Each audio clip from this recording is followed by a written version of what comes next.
नमस्कार मित्रांनो, मी रामप्रसाद हिरवे।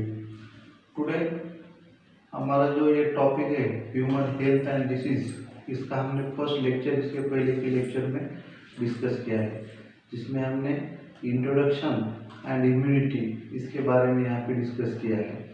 तो ये कुछ पॉइंट है जिसमें हमने फर्स्ट लेक्चर में देखा था।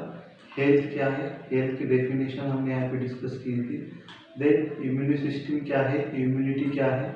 इम्यूनिटी में ये जो दो इम्पोर्टेंट पॉइंट है, that is the antigen and antibody, इसके बारे में भी हमने डिस्कस किया था। देन ये जो टाइप्स ऑफ इम्यूनिटी है, इम्यूनिटी के जो टाइप्स दो है, जिसमें हमने इनेट इम्यूनिटी और ये दूसरा जो अक्वायर्ड अडॉप्टिव इम्यूनिटी, ये दोनों पार्ट इसके पहले के लेक्चर में हमने डिस्कस किया है। देन जो आज हम यहाँ पे नेक्स्ट लेक्चर में जो हम यहाँ पे डिस्कस करने वाले हैं, that is the acquired immunity. जो हमने जो सेकंड टाइप की इम्यूनिटी है, that is the acquired immunity, और इसको ही हम अडॉप्टिव इम्यूनिटी बोलते हैं। तो ये जो इम्यूनिटी है that is acquired during the life, जो हमारी आफ्टर द बर्थ के बाद जो कुछ लाइफ है, इसमें जो हम इम्यूनिटी अक्वायर करते हैं उसे हम अडॉप्टिव इम्यूनिटी बोलते हैं, और इसको ही हम स्पेसिफिक इम्यूनिटी भी बोलते हैं। तो ये जो अडॉप्टिव और अक्वायर्ड इम्यूनिटी है, जिसमें एंटीबॉडीज का फॉर्मेशन होता है और it having the particular features, जिसको कुछ फीचर्स है जिसमें पर्टिकुलर स्पेसिफिसिटी है, उसको डाइवर्सिटी है। Then it having the discrimination between its self and non self, इसके खुद के सेल और अदर सेल में वो क्या कर सकता है, डिफ्रेंशिएट करता है। Then it also having the memory, और इसको मेमोरी भी क्या, मेमोरी का भी इसको फीचर है। देन ये जो अक्वायर्ड इम्यूनिटी है, ये अक्वायर्ड इम्यूनिटी के ये दो टाइप्स है, जिसमें फर्स्ट है that is the acquired immunity. ये जो एक्टिव टाइप ऑफ जो है, इसमें जो रेजिस्टेंस डेवलप होता है इंडिविजुअल में, that is the result of antigenic stimulus. मतलब जो एंटीजन्स हमारे बॉडी पे अटैक करते हैं, उससे ये रेजिस्टेंस यहाँ पे प्रोड्यूस होता है, उसको हम एक्टिव अक्वायर्ड इम्यूनिटी बोलते हैं। जो पैसिव टाइप है, जिसमें जो antibodies, readymade antibodies are injected through into the our body, so that यहाँ पे जो इम्यूनिटी आती है उसको हम पैसिव इम्यूनिटी बोलते हैं।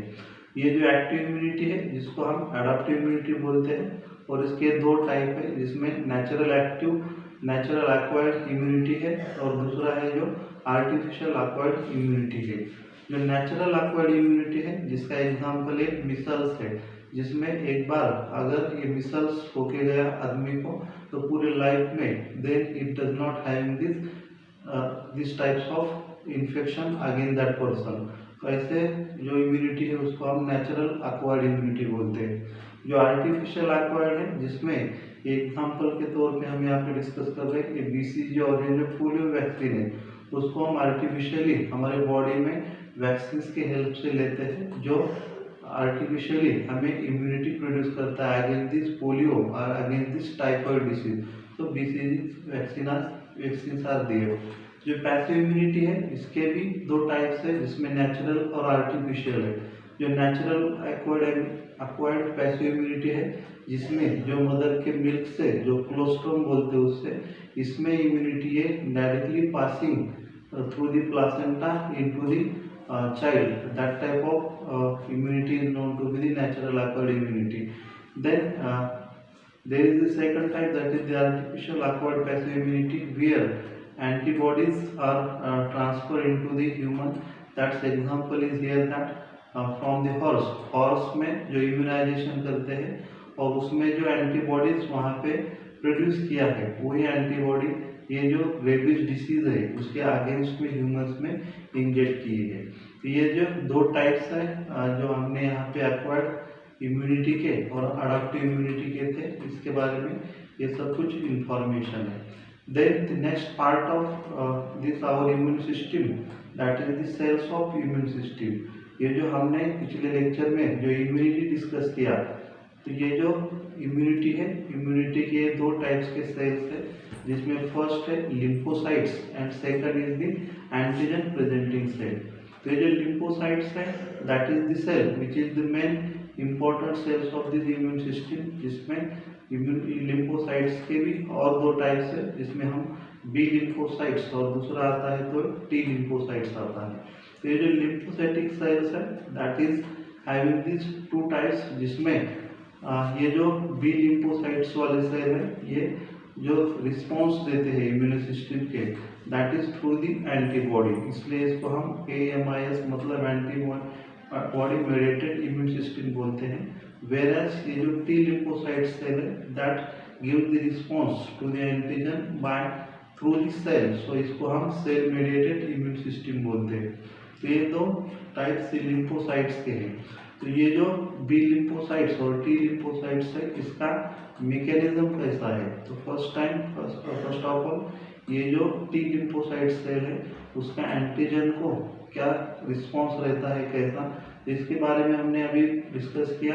ये जो टी लिम्फोसाइट्स है दैट प्रोड्यूसिंग द सेल, वो सेल प्रोड्यूस करता है, that through that cell it gives response to the antigen, antigen को रिस्पॉन्स करता है। तो ये mainly this 4 types of cell is produced by this T lymphocytes. ये जो टी लिम्फोसाइट्स है, टी मतलब थाइमस, जो थाइमस में ओरिजिनेट होते हैं, आराइजेज होते हैं, उसको हम टी बोलते हैं। ये 4 टाइप्स के सेल यहाँ पे प्रोड्यूस करता है, जिसमें टी मतलब टी हेल्पर सेल है that produces the lymphokines proliferation of the T cell, जिसका टी सेल का प्रोलिफरेशन में रोल है। देन इट स्टिमुलेट्स, ये स्टिमुलेशन करता है बी लिम्फोसाइट्स का और मैक्रोफेजेस का, जो एंटीबॉडी प्रोड्यूसिंग सेल है बी लिम्फोसाइट्स, इसको स्टिमुलेशन करने के लिए हेल्प करता है। Then second type that is the killer T cell और साइटोटॉक्सिक टी सेल, जिसके नाम में ही ये किल करता है सेल को। कैसा करता है, तो directly it attack the destroying और द इन्वेडिंग माइक्रोब्स, जो हमारे बॉडी पे अटैक करने वाले माइक्रोब्स है उस पर डायरेक्टली ये जो टी सेल है वो डायरेक्टली क्या करता है, अटैक करता है और उसको बाइंड होके उसको उसमें परफोरिंग्स, ये केमिकल्स टॉक्सिक मटेरियल उसमें सीक्रेट करता है, so that there hole formation is taking place in that infected cell. वो इन्फेक्टेड सेल में होल फॉर्मेशन करता है और उसको किल करता है, इसलिए इसको हम साइटोटॉक्सिक भी बोलते हैं, बिकॉज साइटोप्लाज्म में टॉक्सिक मटेरियल रिलीज करता है। Then there is the third type of T cell that is the suppressor. ये जो अगर after the infection to the humans में इन्फेक्शन होने के बाद ये जो इंटायर इम्यून सिस्टम है वो बॉडी के इम्यून सिस्टम को क्या करता है, सप्रेस करता है। तो ऐसे सेल को हम सप्रेसर टी सेल बोलते हैं। Then memory cell that is the T cell, ये ऐसे सेल है ये प्रीवियसली सेंसिटाइज्ड सेल है। अगर हमारे बॉडी में फर्स्ट पहले भी अगर इसका इन्फेक्शन हुआ होगा तो अटैक के लिए वो मेमोरी सेल मेमोराइज करता है और it remain for long time in the future. ये फ्यूचर में भी इन्फेक्शन अगर वही सेल का होगा तो उसको विथ गुड स्ट्रेंथ उसको क्या करता है, अटैक करके उसको न्यूट्रलाइज करता है। देन जो हमने दूसरा टाइप फर्स्ट डिस्कस किया था बी लिम्फोसाइट्स का, दैट इज द ब्रूनर सेल, जो हमें ब्रूनर सेल से मिलती है या इसको हम पैचलस ग्लैंड्स बोलते हैं, उसमें हम ये ऑब्जर्व करते हैं। तो इसका मैकेनिज्म कैसा है, ये कैसा हमें प्रोटेक्ट करता है from the attacks of antigen, antigen के अटैक से ये हमें कैसा प्रोटेक्ट करता है। तो ये जो सेल है इसके बारे में हमने पहले ही देखा है कि ये जो एंटीबॉडी मेडिएटेड इम्यून रिस्पॉन्स देती है, so that after the infection और द अटैक ऑफ एंटीजन के अटैक होने के बाद ये सेंसिटाइज होती है directly and it activate the lymphocyte after the attack of antigen. इन बी लिम्फोसाइट का यहाँ पे एक्टिवेशन होता है और इट मल्टीप्लाइज वेरी फास्ट, ये मल्टीप्लिकेशन होता है उसका fastly of the plasma cells of this cell and it produces, ये क्या करता है, ये जो स्पेशलाइज्ड ग्लाइकोप्रोटीन्स मटेरियल है जिसको हम क्या बोलते हैं एंटीबॉडीज का, वहाँ पे प्रोडक्शन करता है। तो ये जो antibodies after the attack of antigen जो प्रोड्यूस होता है, ये एंटीबॉडीज के कुछ मेन इंपॉर्टेंट फंक्शन है। तो क्या कर सकता है, तो एग्लूटिनेशन करता है, देन ऑक्सीजनाइजेशन करता है और it can be neutralize that material. तो जब हमारे बॉडी पे अटैक होता है, that attack may be the viruses और may be the bacteria. Bacteria का हो सकता है या वायरस का हो सकता है, उसको पार्टिकुलेट करने का काम करता है, जिससे उसका इमोबिलाइज्ड मास होता है, सो दैट ये जो मैक्रोफेजेस है that directly engulf that agglutinate material. तो ये first function can be carried out by this B lymphocytes. ये जो ऑक्सोनाइजेशन है, इसमें क्या करता है, तो ये बैक्टीरिया है या वायरसेस है, उन पे वो कोटिंग करता है। So it is easy to macrophages. सो माइक्रोफेजेस को फैगोसाइटिस करने के लिए वो यहाँ पे इजीएस्ट करता है। तो न्यूट्रलाइजेशन, ये जो मैकेनिज्म है, इसमें ये जो बी लिम्फोसाइट सेल है that releases the toxic material, ये टॉक्सिक मटेरियल रिलीज करता है, सो दैट ये इसका एक एग्जांपल दिया है हमने टिटेनस टॉक्सिन, जो ये कुछ भी इन्फेक्शन, बैक्टीरियल इन्फेक्शन है, उसको न्यूट्रलाइजेशन करके उसको किल करता है। ये कुछ मैकेनिज्म थे जो हमने यहाँ पे डिस्कस किए। तो अभी तक हमने व्हाट इज इम्यूनिटी, इम्यूनिटी क्या है, देन इम्यूनिटी के जो सेल है इसके बारे में हमने डिस्कस किया। देन अभी हमने जो देखा, ये जो बी लिम्फोसाइट्स है वो एंटीबॉडीज प्रोड्यूस करता है। तो ये हमारा नेक्स्ट पॉइंट है, that is structure of antibody. ये स्ट्रक्चर स्टडी करने से पहले ये एंटीबॉडी क्या है, तो एंटीबॉडी जो अभी हमने देखा कि दैट इज द ग्लाइकोप्रोटीन। ये ग्लाइकोप्रोटीन है जो प्लाज्मा सेल से प्रोड्यूस होता है फ्रॉम द बी लिम्फोसाइट्स। इसको ही हम क्या बोलते हैं, तो इम्यूनोग्लोबिन्स बोलते हैं। दैट इज ये कब प्रोड्यूस होता है, after the antigenic stimulation, antigen के स्टिमुलेशन के बाद ये प्रोड्यूस होता है। तो ये जो मैच्योर प्लाज्मा सेल्स है हमारे, ये जो एंटीबॉडी प्रोडक्शन का रेट है इसका, ये रैपिड रेट है, मतलब ये अबाउट 2000 मॉलिक्यूल्स पर सेकंड, एक सेकंड में इसके 2000 मॉलिक्यूल्स एंटीबॉडीज के प्रोड्यूस होते हैं। तो ये एंटीबॉडीज की ये कुछ बेसिक इंफॉर्मेशन है।